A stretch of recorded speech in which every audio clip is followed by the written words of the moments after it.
हताश, परेशान, निराश हो चुकी ममता बनर्जी को राहुल गांधी का सहारा मिला है और राहुल गांधी धीरे धीरे ही सही इंडिया गठबंधन के अघोषित बॉस बनते जा रहे हैं। नमस्कार, पॉलिटिकल थर्मामीटर में आपका स्वागत है। मैं हूं सरदार सिमरनजीत सिंह। 3 महीने पहले आपको एक पॉलिटिकल स्टोरी सुनाते हैं। 3 महीने पहले की कांग्रेस ने तृणमूल कांग्रेस से गठबंधन का प्रस्ताव भेजा। कांग्रेस को लगा कि ममता बनर्जी की पार्टी तृणमूल कांग्रेस हो या हमारी पार्टी कांग्रेस हो, हमारी विचारधारा एक है और हम सब इंडिया ब्लॉक का हिस्सा हैं। ऐसे में पश्चिम बंगाल में हमें चुनाव लड़ना चाहिए तो गठबंधन में लड़ना चाहिए। हालांकि कांग्रेस के जो नेता थे पश्चिम बंगाल के और कार्यकर्ता थे, उनकी राय थी कि हम सभी को जो यह चुनाव है अलग अलग लड़ना चाहिए, क्योंकि बार बार गठबंधन की राजनीति से कांग्रेस को नुकसान हो रहा है। लेकिन राहुल गांधी ने कांग्रेस के नुकसान को पीछे रखा और उन्होंने कहा कि विचारधारा की लड़ाई है और इसमें हमें साथ मिलकर लड़ना चाहिए। मालूम है जवाब क्या आया ममता बनर्जी की तरफ से? 2 सीटें ले लीजिए और चुनाव लड़ लीजिए गठबंधन में। मतलब पश्चिम बंगाल में 294 सीटें हैं और 2 सीटें देने का ऑफर ममता बनर्जी की पार्टी तृणमूल कांग्रेस ने दिया। आमतौर पर कांग्रेस में एक सिस्टम है। कांग्रेस में राज्यों के प्रभारी होते हैं, जनरल सेक्रेटरीज होते हैं, सेक्रेटरी होते हैं। कांग्रेस के राष्ट्रीय अध्यक्ष कभी भी क्षेत्रीय दलों के प्रमुखों से गठबंधन को लेकर या सीटों को लेकर कोई चर्चा नहीं करते हैं। चाहे वो सोनिया गांधी कांग्रेस के अध्यक्ष रही हो, राहुल गांधी कांग्रेस के अध्यक्ष रहे हो या मल्लिकार्जुन खड़गे रहे। लेकिन मल्लिकार्जुन खड़गे ने पहल की। वो चाहते थे कि चुनाव मिलकर लड़ना चाहिए और ममता बनर्जी की पार्टी को उन्होंने व्यक्तिगत रूप से प्रस्ताव भेजा और मल्लिकार्जुन खड़गे जैसे बुजुर्ग, अनुभवी और सीनियर लीडर की बात भी नहीं सुनी गई। और गठबंधन के लिए जिस तरीके से कांग्रेस को जलील किया गया 2 सीटों का नाम दे करके, आज उसका नतीजा आपके सामने है। देखिए, प्रकृति की एक खासियत होती है, वो सबको बैलेंस करना जानती है। आपके भीतर चाहे कितना भी अहंकार हो, अहंकार को टूटना है।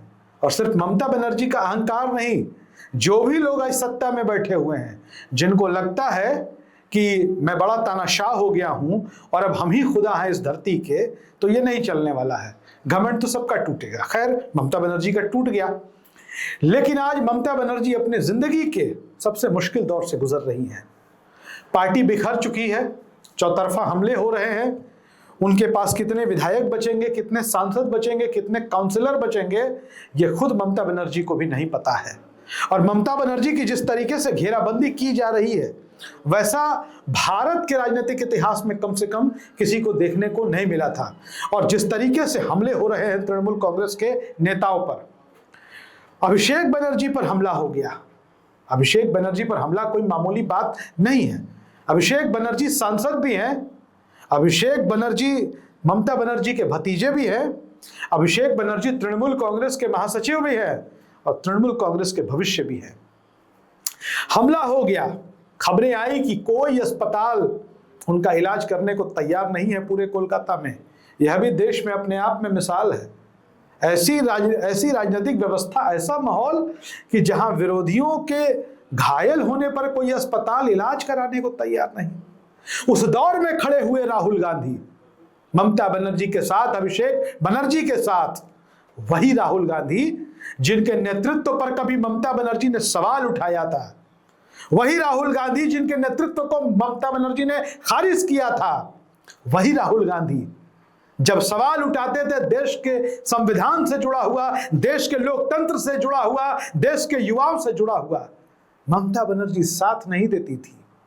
एक साइन सिग्नेचर भी कराना होता था किसी प्रस्ताव पर, किसी कह लेंगे किसी आवेदन पर, तो तृणमूल कांग्रेस ऐसा रुख दिखाती थी कि जैसे बीजेपी नहीं, कांग्रेस ही उसकी सबसे बड़ी दुश्मन है।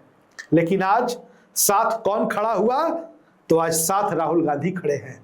राहुल गांधी ने अभिषेक बनर्जी को कहा कि अभिषेक, अगर तुमको इलाज की जरूरत है, कोई मदद की जरूरत है, जैसी भी जरूरत है, राहुल गांधी हाजिर है। और हैदराबाद भेज के तुम्हारा इलाज कराना हो, हम कराएंगे। कहीं और जाकर इलाज कराने की इच्छा है, वहां हम कराएंगे। राहुल गांधी ने अपने तेवर से, अपने व्यवहार से यह बता दिया कि राहुल गांधी अब इंडिया ब्लॉक के अघोषित तौर पर नेता हो चुके हैं। जिस राहुल गांधी और कांग्रेस को निरंतर अपमानित करती रही ममता बनर्जी अपने अच्छे समय में, आज जब उनका बुरा दिन आया तो राहुल गांधी उनके साथ खड़े हैं। हालांकि राहुल गांधी के इस प्रस्ताव पर अभिषेक बनर्जी समेत तृणमूल कांग्रेस के जो भी बचे खुचे नेता हैं उन्होंने आभार व्यक्त किया है। देखिए, राहुल गांधी के बारे में बता दें और गांधी नेहरू परिवार के बारे में बता दें। गांधी नेहरू परिवार यूं ही देश का आज भी नंबर 1 राजनीतिक घराना नहीं है। नेहरू जी को गुजरे हुए कितने दिन हो गए? 1964 में पंडित जवाहरलाल नेहरू इस दुनिया को छोड़ गए। आज 2026 चल रहा है। आज भी हमारे देश के जो शासक हैं, जो शासक वर्ग है, जो सत्ता में बैठे लोग हैं, वो हर नाकामी का ठीकरा आज भी नेहरू जी पर फोड़ते हैं। सोचिए कितना विराट व्यक्तित्व है नेहरू जी का।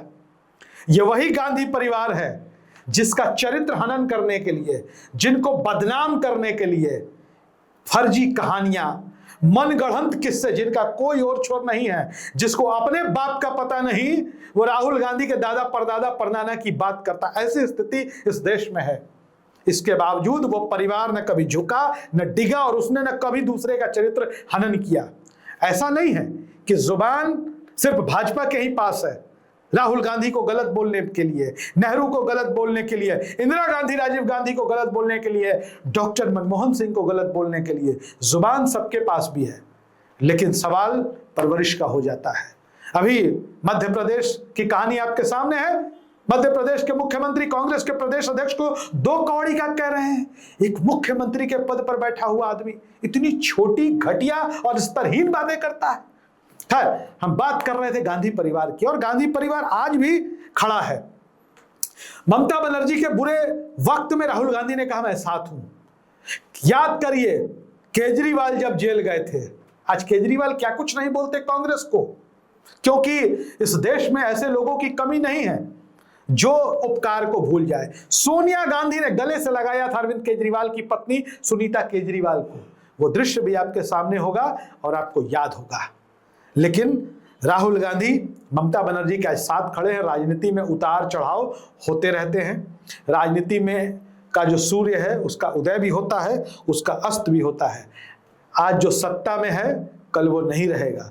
किसी को यह नहीं समझना चाहिए कि मैं अब जो हूं वो मैं ही हूं। वो एक बहुत अच्छी शायरी किसी ने लिखी थी, बहुत अच्छी शायरी किसी ने लिखी थी सत्ता को लेकर, कि जब सत्ता होती है, जब सरकार में होती है, तो लोगों को गुमान हो जाता है कि मैं ही शहंशाह हूं, मैं ही तानाशाह हूं। कुछ को लोगों को तो लगता है अपुनिच गॉड है, लेकिन गॉड सिर्फ एक है और वो इस पूरी सृष्टि का संचालन कर रहा है। और जो गॉड है वो सबका हिसाब करता है, वो सबको बैलेंस में रखता है। और आज जो लोग चीख रहे, चिल्ला रहे हैं, आज जो लोग सत्ता के अहंकार में पता नहीं क्या कुछ कर रहे हैं, जिसको जो मुंह में आता है बोल देते हैं, किसी को जेल में उठा के डाल दिया, किसी पे फर्जी मुकदमे लगा दिए, ये सब कुछ नहीं चलेगा।